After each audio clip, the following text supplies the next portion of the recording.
I'm Jim Nunley, and I'm kind of a healthcare historian, especially for Kansas City, but also the country in general.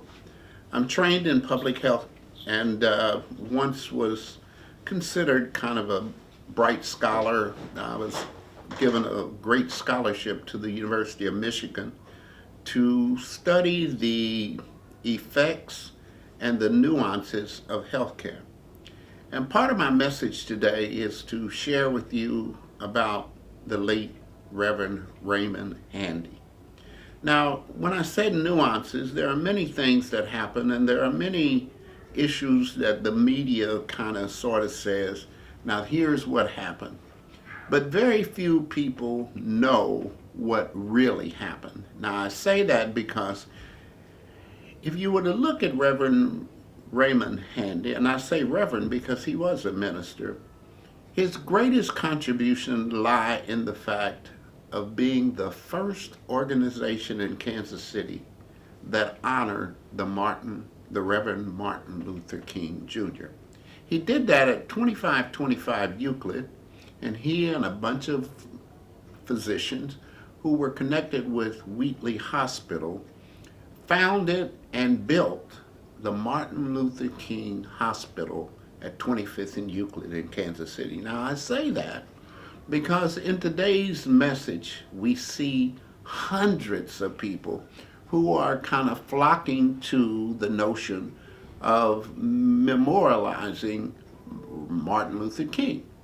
But when you say that there was no tribute, or when you say that there was no honoring of Martin Luther King, that was not true, because the hospital at 25th and Euclid, which is now a senior citizens unit, was the first opportunity for Kansas City in the early days to honor Martin Luther King. Now, and Reverend Raymond Handy was the hospital administrator and the make it happen person behind that event.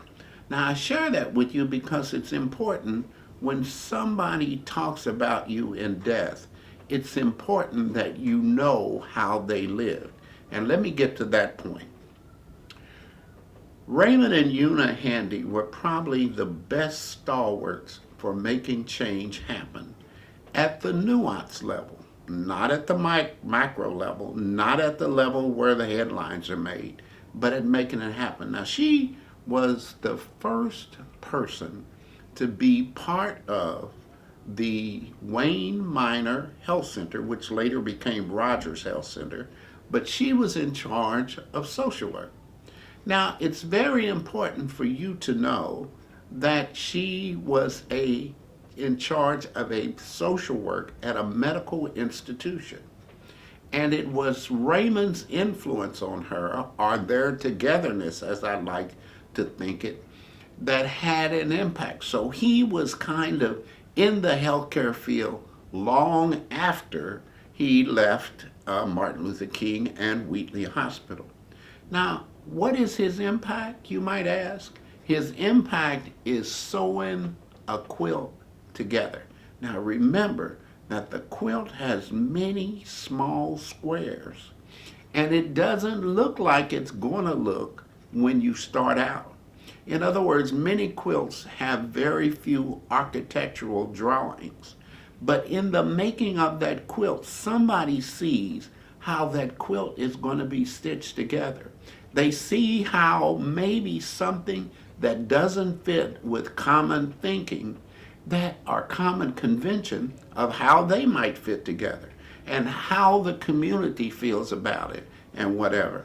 And Raymond had that ability. Now, those of us who knew Raymond knew that he was kind of quiet, but he was loud in his actions. And I want to pay tribute to that part of Raymond Handy.